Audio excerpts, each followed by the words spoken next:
मरतबा में अल्लाह ने अल्लाह के हबीब सल्लल्लाहु अलैहि वसल्लम को फतेह दिया, कुफार भाग करके इधर चले जाते हैं।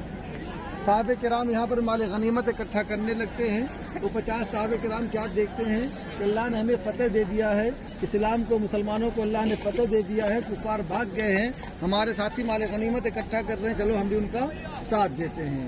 अब अल्लाह के रसूल का हुक्म बाकी नहीं रहा। ये थोड़ी सी गलतफहमी हो जाती है। साहबा जानबूझ के गलती नहीं करते। अगर हमारे ख्याल में भी आ जाए कि उन्होंने जानबूझ के गलती की तो हम दायरे इस्लाम से खारिज हो जाएंगे, हम मुसलमान रहेंगे ही नहीं, क्योंकि अल्लाह ने कह दिया कि रज़ी अल्लाहु अन्हुम व रज़ू अन्हु, अल्लाह उनसे राजी हो गया, वो अल्लाह से राजी हो गए। तो हमारी क्या औकात है कि उनके ऊपर उंगली उठाए हैं। उनसे थोड़ी सी गलतफहमी ये हो गई कि अब वो समझे कि अल्लाह के रसूल का हुक्म बाकी नहीं रहा, क्योंकि कुफार भाग गए, जंग खत्म हो गई। 40 साहबे किराम यहाँ नीचे आ जाते हैं, क्योंकि आने की वजह से जंग का नक्शा बदल जाता है। खालिद इब्न वलीद दूर से देख रहे थे कि मैदान खाली हो गया, पहाड़ी खाली हो गई, तो 40 साहबे किराम नीचे आ जाते हैं। उनके नीचे आने की वजह से कुफार वहाँ से देखते हैं खालिद इब्न वलीद की मैदान खाली हो गया है। इधर से खालिद इब्न वलीद और इधर से अकरमा इब्न अबू जहल, ये दोनों हजरात दोबारा अटैक कर देते हैं। जब दोबारा अटैक करते हैं तो चूँकि साहबे किराम मशगूल होते हैं माल गनीमत इकट्ठा करने में, जिससे अफरा तफरी का माहौल बन जाता है, उसके अंदर 70 साहबे किराम शहीद हो जाते हैं। इसी जंग के अंदर अल्लाह के हबीब के 2 दंदान मुबारक शहीद होते हैं। आपके पेशानी पर एक पत्थर आके लगता है, जिससे आपकी पेशानी जख्मी हो जाती है। फिर आप एक गड्ढे में, इधर एक गड्ढा होता है जो नीम का दरख्त नजर आ रहा है, एक गड्ढा होता है, उस गड्ढे में आप गिर जाते हैं रशी खा करके। उसके बाद कुफार के अंदर यह अफवाह उड़ाई जाती है कि नौज़ बिल्लाह अब शहीद कर दिए गए।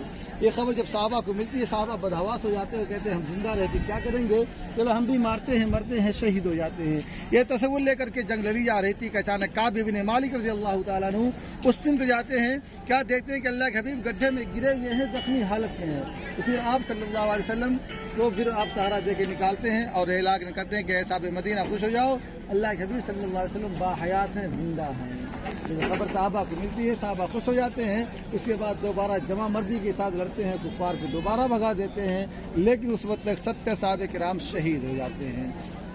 फिर आप सल्लल्लाहु अलैहि वसल्लम लेकर के इस पहाड़ी के ऊपर जाते हैं, और जैसे ही आपका कदम मुबारक इस पहाड़ पर पड़ता है, ये पहाड़ खुशी में हिलने लगता है, झूमने लगता है। आप फरमाते हैं कि पहाड़ ठहर जा, तुम्हारे पर 2 शहीद है, एक सिद्दीक है, एक नबी है।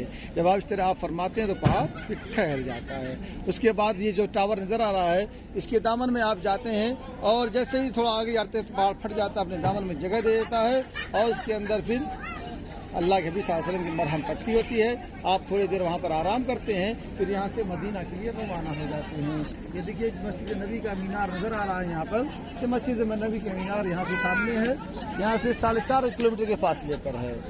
यहाँ पर यही मैदान है, जंग है, वहाँ पर 50 साहबे किराम को मुतय्यन किया गया था निगरानी करने के लिए, तीरंदाजी करने के लिए। अगर पीछे से कोई हमला करे तो आप उसको रोकें, और यही मैदान जंग है। और ये जो अंदर जाली के अंदर 70 साहबे किराम शहीद हुए थे, वो आराम कर रहे हैं। ये जबल वहद है, जो जन्नत के पहाड़ों में से एक पहाड़ है। अल्लाह के हबीब ने फरमाया कि मैं इससे मोहब्बत करता हूँ, ये मुझसे मोहब्बत करता है।